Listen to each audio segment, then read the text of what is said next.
ఈ 5 ఏళ్ల కాలంలో సుమారు 15,000కు పైగా డిఎస్సి పోస్టులు భర్తీ చేశారనే విషయాన్ని కూడా ఈ సందర్భంగా నేను గట్టిగా చెప్తాను.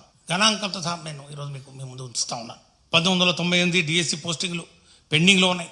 చెప్పులు అరిగేలాగా ఆ విద్యార్థులు అప్పుడు ఉన్నటువంటి ప్రభుత్వాలు చేసినటువంటి అవకతవకలు కానివ్వండి, వారి యొక్క అసమర్థత కానివ్వండి, దాని మూలంగా వేల సంఖ్యలో వాళ్ళు ఉద్యోగాలకు తిరుగుతుంటే 1998 డిఎస్సి పోస్టుల్లో సుమారు 4,059 మందికి ఉద్యోగ అవకాశాలు కల్పించడం జరిగింది.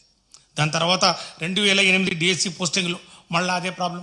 మళ్ళీ దాంట్లో సుమారు 2,193 మందికి పోస్టింగ్లు ఇవ్వడం జరిగింది కేవలం డిఎస్సి ఎగ్జామినేషన్ ద్వారా.